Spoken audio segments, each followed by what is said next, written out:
नालासोपारा येथील 41 अनधिकृत इमारती प्रकरण अनेकांच्या घरांचं स्वप्न धोकाच ठरलं आणि हे सर्व ज्यांच्यामुळे झालं ते एक IAS अधिकारी अनिल कुमार पवार, ज्यांच्या वसई पश्चिमच्या शासकीय निवासस्थानी ईडीचा छापा पडतो। या छाप्यात त्यांनी सुरुवातीला ईडीच्या अधिकाऱ्यांनाच 1 तास दरवाजा न उघडता बाहेरच ताटकळत ठेवलं, सेम टू सेम अजय देवगनच्या रेड या चित्रपटाप्रमाणे। मात्र त्यांनी दबंगाई न करता आत काही पुरावे नष्ट करण्यासाठी वेळ मिळावा यासाठी हे सारं केल्याचं बोललं जात आहे। ईडीच्या अधिकाऱ्यांनी दरवाजा तोडून त्यांच्या बंगल्यात प्रवेश केला। मंगळवारी सकाळी 7 वाजल्यापासून सुरू झालेली ही ईडीची कारवाई बुधवारी पहाटे 1:30 वाजेपर्यंत चालली। यावेळी अधिकाऱ्यांनी काही महत्त्वाचं साहित्य, काही कागदपत्र आपल्या सोबत नेल्याचंही या व्हिडिओतून दिसतंय। हे महाशय म्हणजे वसई विरार महापालिकेचे माजी आयुक्त राहिलेत। 28 जुलैला त्यांचा निरोप समारंभ आयोजित करण्यात आला होता। त्या निरोप समारंभाच्या कार्यक्रमाला सर्वच राजकीय पक्षाचे नेते आणि कार्यकर्ते किंवा कार्यालयातले कर्मचारी हे हजर होते। त्यामुळे संपूर्ण महापालिका कार्यालयात कोणीच नव्हतं आणि याचमुळे सामान्यांची गैरसोय झाली होती। अनिल पवार हे शिवसेनेचे शिक्षण मंत्री दादा भुसे यांचे भाचे जावई असून IAS होण्याआधीच भुसे यांच्या सांगण्यावरून तत्कालीन मुख्यमंत्री एकनाथ शिंदे यांनी त्यांना आयुक्तपदी बढती दिली होती। पवार हे आधी ठाण्यात अप्पर जिल्हाधिकारी या पदावर होते, तिथून त्यांची नाशिकला बदली झाली। पुन्हा ते तिथून ठाण्यात मुद्रांक शुल्क विभागात आले। त्यानंतर 13 जानेवारी 2022 रोजी त्यांची थेट वसई विरार महापालिका आयुक्त म्हणून नियुक्ती करण्यात आली। दरम्यान या सर्वात 29 जून 2023 रोजी त्यांनी IAS परीक्षा जी डिपार्टमेंटल असते ती पास झाले आणि त्यांना वसईतच आयुक्त म्हणून कायम ठेवण्यात आलं। आणि हे सर्व काही एकनाथ शिंदे मुख्यमंत्री असताना हा प्रकार घडला असल्याचं हा जो आरोप आहे हा सामन्यातून केला गेलाय। वसईत 3 वर्षांच्या प्रशासकीय कार्यकाळात पवारांच्याच कार्यकाळात शहरात मनमानी कारभार सुरू होता।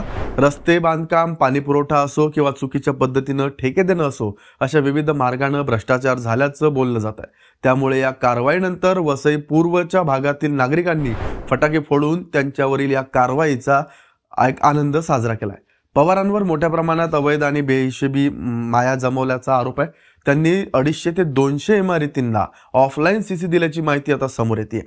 बदली झाल्याच्या शेवटच्या दिवशी त्यांनी अनेक फाईल मंजूर केल्याचाही त्यांच्यावर आरोप आहे। या अगोदर नालासोपारा येथील 41 अनधिकृत इमारती प्रकरणी नगर रचना विभागाचे उपसंचालक जे आता बडतर्फ झाले आहेत, त्यांचं नाव आहे YS रेड्डी, यांच्या वसई विरारसह हैदराबाद येथील घरावर ईडीनं 14 मेला छापा टाकला होता।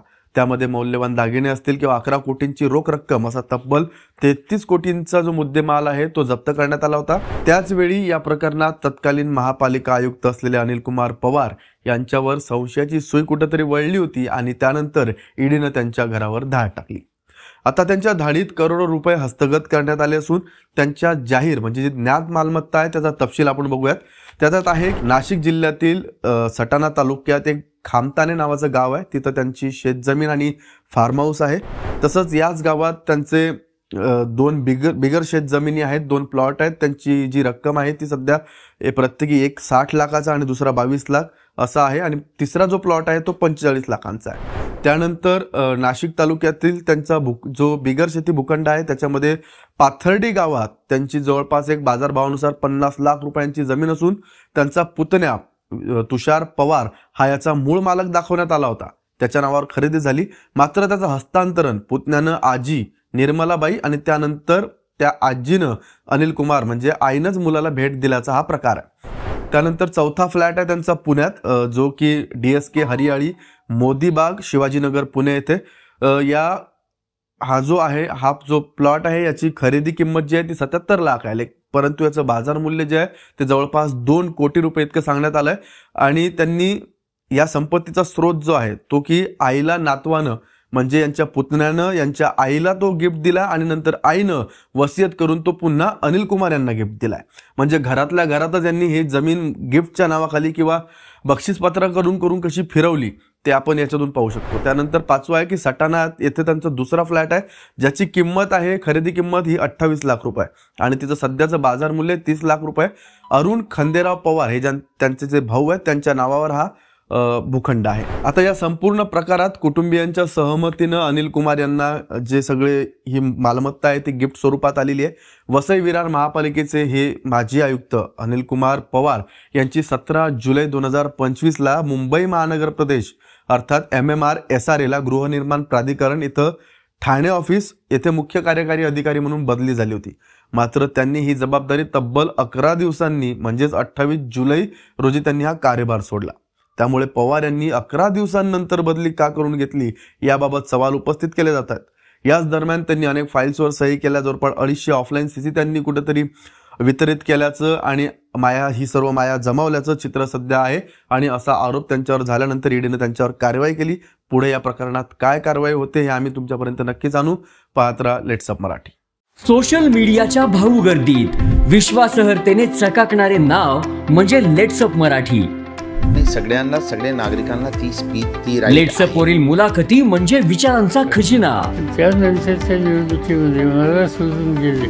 बातम्या केवळ वस्तुस्थिती सांगणाऱ्या, न प्रोपगंडा, फक्त जनतेचा अजेंडा।